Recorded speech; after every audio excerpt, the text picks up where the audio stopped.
let's address the elephant in the room, and then we'll get into all the stories here. Okay. So first, when that happened, you're saying you had no clue the camera was on. You had none of that stuff. And you've talked about this multiple times. My question isn't about your apology. You've already addressed it. And I actually like the way you did it. There's some people that didn't like it. You just kind of said, look, as a lawyer, I can't even defend this. I can't even say anything about it. This is what I did. I'm manning up. I screwed up. It is what it is. I wish they would have kept me, but I understand their reason. And these guys brought us back. Some people said, why would you bring him back? He should have never had the job. People for lesser things were fired. Megyn Kelly's been critical of you. A lot of other people have been critical of you. But you owned up to it. You just said, this is what I did.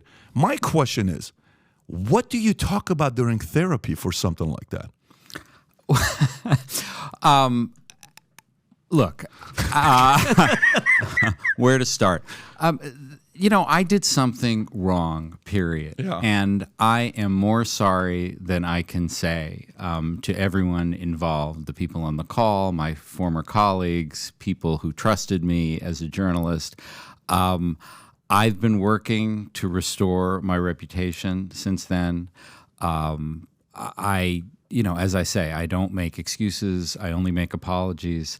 I'd like to think that, as we say in school, as we used to say in school, I know this is on my permanent record, but I like to think it's not the only thing on my permanent record. And, all I could do is, offer a complete apology and try to get on with the work that I do. I would say this part from my perspective, okay?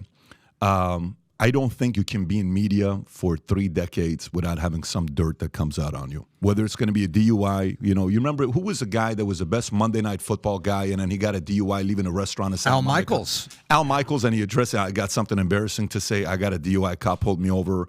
It doesn't matter who you are, whether it's politics, media, all this stuff, you're eventually going to do something that's going to be screwed up. Yours happened to be something that every boy has gone through what you've gone through, except most people get caught with their parents. It's not on a Zoom. So you're like the GOAT status of getting, in the space that you went. But the question I have for you is a very different question. Mm-hmm. I run an insurance company. We've licensed 45,000 agents. We sold the company last year. But one of the things that I had to learn as a CEO, when I ran an office with 66 agents, I knew everyone's dirt, and it wasn't big dirt. And then all of a sudden, one of our best guys got a divorce. And then all of a sudden, one of our guys got a DUI. And all of a sudden, one of our guys, we love this guy, cocaine issues, boom, we lost him. Another guy went through marital issues. Another guy went through drug issues. And then eventually, I was like, why is this happening? And I'm like, listen, everybody sins in a different way. Everybody's going to do some stuff that they're going to do. Unfortunately, some of them are going to be public and humiliating, and we got to kind of go through it. And it seemed like the bigger and bigger the company got, the more stories like this happened. Was there a part of you, because one guy called me one time and he says, do you know what that guy is doing? Do you know what that guy's doing? I said, listen, you claim you're a Christian. I do. Listen, man, you may want to not be that judgmental, because in about a couple of years, it's going to be your turn, and you're going to want people to be a little bit more gentler on you, okay, when it comes down to your turn. Did at any point for you, did you kind of sit there and say, shit, this is pretty embarrassing, and I've been the one that's kind of been hard on that guy and this guy and that guy and this guy? Did you by yourself, I'm not talking wife and kids and all that stuff and colleagues, just you versus you, like yourself. Did you say, you know what, as much as I don't like that guy, yeah, that guy also did something here and that guy also did something here.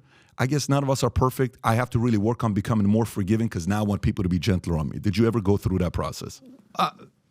Short answer, yes. Okay. I think, when you have sinned publicly, you are aware of others who have sinned publicly. I think one thing that I felt, I don't want to say positively about is, even back to the days when I was a prosecutor, I was never the lock them up and throw away the key kind of person. And that's not the kind of journalist I've been. I have written about people who have made mistakes, who have come back from them, and written positively about that.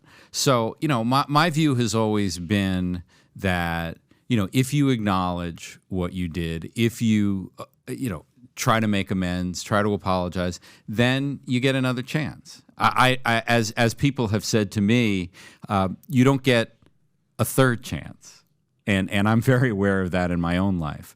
But I I don't feel like of all the things you can accuse me of, and I think there are a lot. Hypocrisy is not one of them. I'm not someone who has always been, one strike and you're out kind of person. And so, in that respect, I think my reaction is consistent. Quick follow up right there. I've watched you on CNN for 20 plus years. Yeah. So, one thing that I'm obsessed with, Jeffrey, is the concept of legacy. Right? We talked about reputation. I started my show when I started interviewing millionaires and billionaires and financial advisors, and I asked them, all right, after you're doing all the saving and all the investing and everything and the budgeting and the gifting and the philanthropy, I'm like, what's next? What's next? And like, it's legacy. It's legacy planning. They actually call it estate planning, legacy planning. So the question of legacy. So one of my favorite people that I've ever read their books is Jack Bogle, the founder of Vanguard. And he said, when I die, my one wish is that I die with my legacy intact.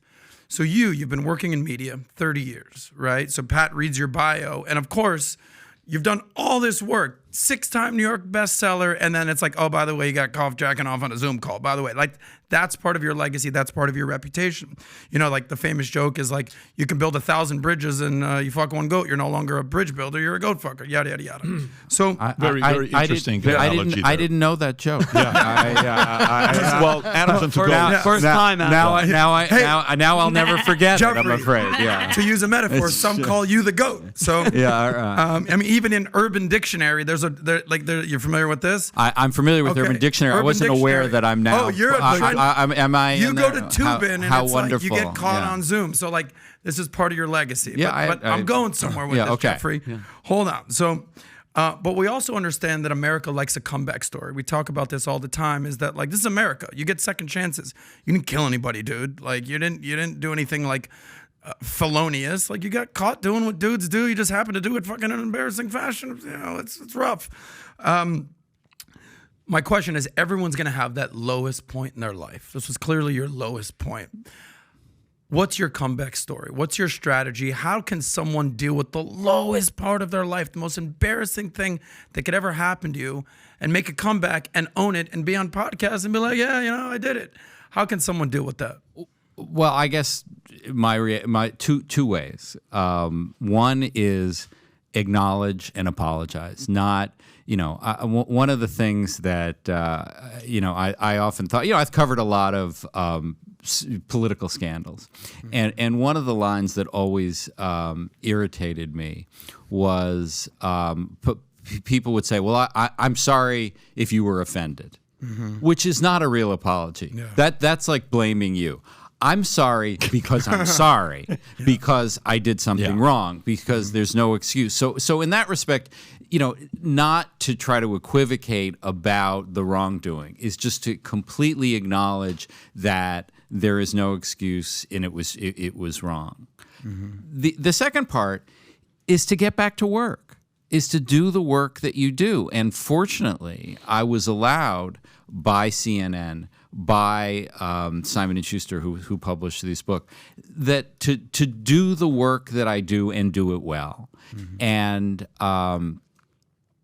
that's the way to come back. I mean, I'm incredibly proud of Homegrown, this book. This book is the best work I can do, and I think the reaction to it has been terrific. And that's the way to try to come back from something. There's a quick follow up. There's a camp out there that would say never apologize. Never say you're sorry. Own it. You did what you did. Do not apologize. Don't even own it. Like there's that camp. I thought we weren't going to talk about Donald Trump yet. I was going to go there with this. Here we go. Someone who doesn't apologize, let's say. Right. What would you say to that camp that's saying never apologize? That's not me. I mean, I apologize because I think it's the right thing to do. And I can't speak for other people. And obviously, some people that's their approach. I can only do what I think is right for me. And it would never even have occurred to me not to apologize. Respect. So I want to get right into it. If we can, I want to get into his shoes. Is what I want to do. No, I'd like to talk about this subject even more. Can I? But see, this is what I'm talking about. You kind of got to. Let's circle back. Let's circle back. So let's talk about Vinny. When was the first time you were caught? Yeah, I know God, this. I was 7. I was on the hamper. My dad walked in. Thanksgiving at grandma.